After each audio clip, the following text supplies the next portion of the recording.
अस्सलाम वालेकुम, I am राफ़ी ख़ान। आप देख रहे हैं आर के ऑफिशियल्स। आजकल सबसे जो हॉट इशू है ना वो चल रहा है क्रॉस सब्सिडी स्कैन। और स्कैन तो बेसिकली हो जाता है, लोगों को ओटीपी रिसीव नहीं हो रहा। कुछ का ये भी है कि रेफरेंस नंबर जो है वो मैच नहीं कर रहा, रेफरेंस नंबर नॉट फाउंड। उनका तो सिंपल सा हल ये है कि वो हेल्पलाइन पे कॉल करें। फेस्को की बिल के ऊपर लिखी भी होती है हेल्पलाइन, उस पर कॉल करके अपना बताएं कि हमारा रेफरेंस नंबर जो है वो मैच नहीं कर रहा।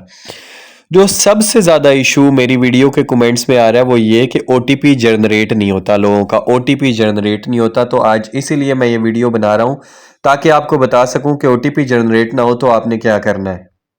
पूरा प्रोसेस भाइयों का हो जाता है, लेकिन सबसे ज़्यादा कमेंट है कि एंड पे जब वो फ़ोन नंबर डालते हैं ओटीपी जनरेट करने के लिए, सेंड का बटन दबाते हैं तो हमारे मोबाइल पे ओटीपी ही नहीं आता।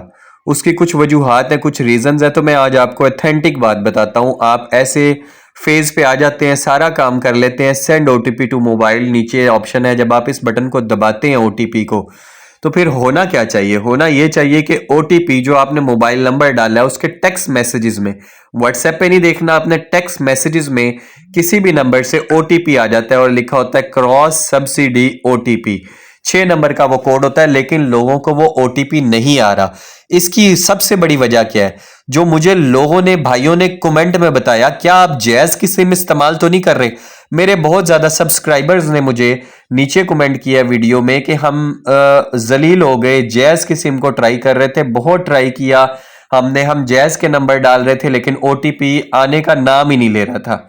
हमने 4-4 मिनट, 5-5 मिनट, 1-1 घंटा भी वेट किया लेकिन ओटीपी जनरेट नहीं होता था। दोबारा रीसेंड ओटीपी भी कर रहे थे लेकिन हम जैज़ की सिम इस्तेमाल कर रहे थे तो ओटीपी जनरेट नहीं हो रहा था। अब एक तो मसला यह है कि जैज़ की सिम पे ओटीपी नहीं आ रहा ज्यादातर। दूसरा, अगर आपकी सिम कन्वर्टेड है, अगर आपकी जैज़ का नंबर है और वो किसी और नंबर में कन्वर्टेड है तो आपको ओटीपी नहीं आएगा। आपने ये ख्याल रखना है, जो भी आप नंबर डाल रहे हैं, जैज़ की सिम पे भी वैसे आ रहा है लेकिन मोस्टली लोगों का जैज़ की सिम पे ये मसला आ रहा है कि ओटीपी जनरेट ही नहीं हो रहा। दूसरा क्या है, अगर आपकी सिम कन्वर्टेड है from Jazz to Telenor, from Telenor to Jazz, Jazz to Zong, Zong to Telenor, इस तरह कोई भी अगर आपका नंबर है, आपने उसको कन्वर्ट करवाया हुआ नेटवर्क पे, तो कभी भी ओटीपी आपके मोबाइल पे नहीं आएगा। और आप यही मसला सोच सोच के परेशान होते रहेंगे मेरी तरह के ओटीपी जनरेट क्यों नहीं हो रहा, जबकि मैंने नंबर भी ऑथेंटिक दिया है, मेरा नंबर भी चल रहा है, मेरे सारे मामलात भी ठीक है, आईडी कार्ड नंबर भी ठीक एंटर किया है, या पहले से जो था वो बिल्कुल ठीक आईडी कार्ड था, फिर भी ओटीपी जनरेट नहीं हो रहा। तो मोस्टली ये मसला जैज़ की सिम पे आ रहा है, या आपने कभी भी वो नंबर एंटर नहीं करना जो कि कन्वर्टेड हो किसी और नेटवर्क पे। कुछ लोगों ने, बहुत ज्यादा लोगों ने बल्कि ये कमेंट किया है कि हम पहले जैज के नंबर पर ट्राई कर रहे थे अपना ओटीपी मंगवाने के लिए लेकिन नहीं आ रहा था, 2 दिन लगे रहे।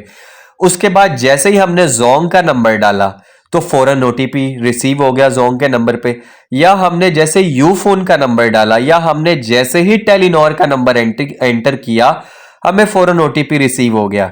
इसका मतलब ये जो मैं बात बता रहा हूं ये लोगों के एक्सपीरियंस से साबित शुदा है। जो मेरी वीडियोस देख के लोगों ने सारा प्रोसेस किया, कुछ लोग जो फंसे उनके एक्सपीरियंस से साबित शुदा है, फिर उन्होंने वीडियो में नीचे कमेंट किए। तो मैं ये वीडियो इसलिए बना रहा हूं कि मेरे बहुत से भाई परेशान है, क्योंकि ऑब्वियसली वेरिफिकेशन अगर ना कर पाए वो, तो उनका बिल इतना ज्यादा आएगा कि जनाब हड्डियों का सुरमा निकल जाएगा। पहले ही महंगाई इतनी ज्यादा है कि गरीब आदमी का, मैं कहता हूं, जरूरतें पूरी कर ले तो बड़ी बात है, आसाइशें लेना तो बहुत मुश्किल बात है। ठीक है, लोगों को रोटी मुश्किल हुई पड़ी है, तो अगर ये भी वेरिफिकेशन ना हुई तो बेचारे बिल दे दे के मारे जाएंगे। इसलिए वो नंबर डालें जो कन्वर्टेड नहीं है, जैज के नंबर पे नहीं आ रहा तो घर में अगर किसी का भी टेलीनॉर का नंबर है, किसी का जोंग का नंबर है, किसी का भी यू फोन का नंबर है, वो डाले, ओटीपी आ जाएगा।